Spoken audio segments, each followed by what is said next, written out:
अभी तो रशिया के टुवर्ड्स ऐसा ऐसा आप देखें जिन्होंने रिसेंटली रॉक सिस्टम अडॉप्ट किया है, जो क्रिस्टल मेज मिसाइल्स इंडिया ने रिसेंटली टेस्ट किए हैं, that is Israeli based weapon system. और वो खैर है, वो तो कोशर है ना जी। हाँ, तो वो भी this is what it is. वो कोशर है, हमारी चीजें कोशर नहीं है, मसला ये। जहाँ तक इंडिया का कंसर्न है, इंडिया ने चौबहार में काफ़ी इन्वेस्टमेंट की है। बहुत इंडिया की बड़ी ह्यूज किस्म की जो है वो इन्वेस्टमेंट इस वक्त ईरानियंस के साथ है। नो डाउट इंडिया इमर्ज कर रहा है जिस तरह से अपनी इकोनॉमिक पार्ट पे, दे हैव अ से इन डिफरेंट। इसी मिसाइल से इजराइल ने ईरान पर हमला किया और ईरान की सेना और उसके एयर डिफेंस सिस्टम को इसके बारे में पता भी नहीं लग सका। हमारे देश के लिए सबसे अच्छी खबर यह है कि रैम्पेज मिसाइल के लिए भारत और इजराइल के बीच डील हो चुकी है, यानी भारत के पास भी ऐसी मिसाइल है जिसका हमला लगभग अदृश्य होता है। राफेल ले रहे हैं बड़ी तेजी से, फिर F-35। आप देखें, जब राफेल एंड इंडिया F-35 ले लेता है तो पाकिस्तान के पास पीछे तो कोई चॉइस ना रहेगी। मसला ये है कि इंडिया आपसे करना चाहता है ट्रेड, आप तो उसके साथ हैंडशेक करना चाहते हैं इंडिया के साथ, आप ये तजवीज दे रहे हैं यानी बिजनेस कम्युनिटी, लेकिन सोचना ये पड़ेगा कि क्या इंडिया की बिजनेस कम्युनिटी भी आपसे।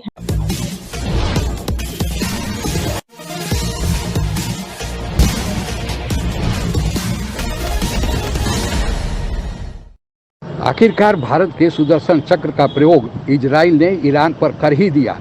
ईरान लाख कोशिश करते रह गया, उसके रडार सिस्टम को भी पता नहीं चला और इजराइल ने ईरान के मिसाइल्स और न्यूक्लियर प्लांट को निशाना बना दिया। इससे पूरा विश्व आश्चर्यचकित हो गया है कि आखिर यह कैसा हथियार अब विश्व में सामने आ गया है। आगे की कहानी सुनते हैं। इसी मिसाइल से इजराइल ने ईरान पर हमला किया और ईरान की सेना और उसके एयर डिफेंस सिस्टम को इसके बारे में पता भी नहीं लग सका।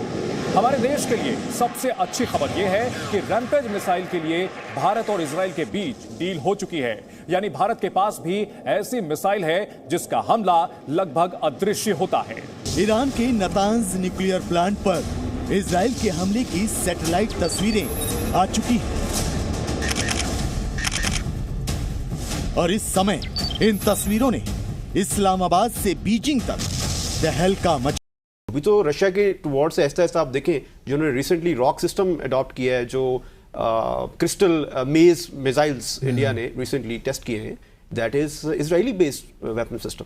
और वो खैर है, वो तो कोशर है ना जी। हाँ, तो वो भी this is what it is. वो कोशर है, हमारी चीजें कोशर नहीं है, मसला ये। 6 सालों में $60 बिलियन से $400 बिलियन का डिफेंस बजट हो गया उनका। उसकी रीज़न है, उन्होंने देखा है कि हाँ, हमने अगर अब अपने वर्ल्ड स्टेज पे अगर परफॉर्म करना है तो हमें इकोनॉमी के साथ साथ अपनी मिलिट्री स्ट्रेंथ को बढ़ाना। जहाँ तक इंडिया का कंसर्न है, इंडिया ने चौबहार में काफ़ी इन्वेस्टमेंट की है। बहुत इंडिया की बड़ी ह्यूज किस्म की जो है वो इन्वेस्टमेंट इस वक्त ईरानियंस के साथ है।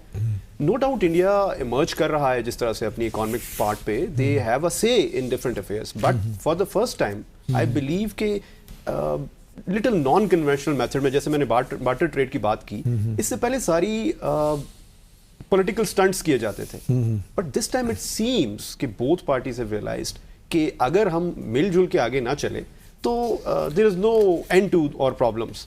एनर्जी क्राइसिस उन्हें हमारी अच्छे से पता है और ये कंपल्शन भी पता है कि हम क्यों अवॉइड करते रहे हैं अब तक चीज़ों को उनके साथ यानी ओपन। 100 किलोमीटर दूर नतांज में रडार ध्वस्त करके अचूक हमला करने की अपनी क्षमता दिखाई है। ऐसी स्ट्राइक के लिए काफी प्लानिंग और जबरदस्त हथियार की जरूरत होती है। इसका मतलब यह है कि इजराइल के पास ऐसी मिसाइल है जिसका मुकाबला तो दूर, ईरान उनका पता भी नहीं लगा पा रहा। और इजराइल की सरकार ने ऐसा इसलिए किया ताकि अगला हमला करने से पहले ईरान 100 बार सोचे। आसान भाषा में समझिए तो ऐसे एयर डिफेंस सिस्टम हमला करने वाले दुश्मन का पता लगाकर काफी दूरी पर ही उसे। मसला ये है कि इंडिया आपसे करना चाहता है ट्रेड, आप तो उसके साथ हैंडशेक करना चाहते हैं इंडिया के साथ, आप ये तजवीज दे रहे हैं यानी बिजनेस कम्युनिटी, लेकिन सोचना ये पड़ेगा कि क्या इंडिया की बिजनेस कम्युनिटी भी आपसे हैंडशेक करना चाहती है, क्या उनकी बिजनेस कम्युनिटी भी आपके साथ तिजारत करना चाहती है, क्योंकि उनको तो कोई फर्क नहीं पड़ता ना इतनी छोटी मोटी तिजारत से। उनकी तो जो अब ट्रेड है और जो उनके बिजनेसेस हैं, जो उनकी इन्वेस्टमेंट्स हैं, वो तो पूरी दुनिया में आपको पता है, वो तो $100 बिलियन से उनकी ज्यादा की ट्रेड एग्रीमेंट्स हैं। कंट्रीज के साथ। तो पाकिस्तान का अपना बड़ा शहद से मीठी और पहाड़ों से ऊंची जिनसे दोस्ती है। चाइना से आप देख लीजिए, पूछ लीजिए चाइना से कि चाइना के इंडिया के साथ कितना बड़ा ट्रेड है, और वो कौन सा कंट्री है कि जो इस वक्त इंडिया के साथ ट्रेड ना करना चाहता हो। तो बात यह है कि क्या भारत भी पाकिस्तान के साथ ट्रेड करने के इसमें इंटरेस्ट में है, क्योंकि पहले तो था, पहले तो ऐसा सबको मालूम है, पहले ऐसा हुआ करता था कि उस तरफ से कहा जाता था हाँ ठीक है। राफेल ले रहे हैं बड़ी तेजी से, फिर F-35 आप देखें, जब राफेल एंड इंडिया F-35 ले लेता है तो पाकिस्तान के पास पीछे तो कोई चॉइस ना रहेगी। ठीक है जी। सो पाकिस्तान अगर ये 5th generation stealth fighter jet नहीं लेता, ये जिसे FC-31 कहा जा रहा है, ठीक है जी, तो ये आप समझ लें कि हमारे लिए मसला होगा, क्योंकि जितनी भी कहा जा रहा है जो जंग होनी है वो अब एयर डोमेन में होनी है। देख रहा है कि अगर कल को अमेरिका इंडिया इस डायलॉग एंड कन्वर्सेशन में अमेरिका के साथ आ जाता है कि हाँ जी हमें F-35 लेना है, ठीक है, तो याद रखिए कि then Pakistan can not immediately rush to the Chinese के हमें FC-31 दें। ठीक है। सो पाकिस्तान को इन एडवांस उन कन्वर्सेशंस में जाना होगा, ताकि देखिए फौज के अंदर या एयरफोर्स के अंदर या नेवी के अंदर ये जो सारी सिचुएशन होती है, इसमें you have to maintain your deterrence.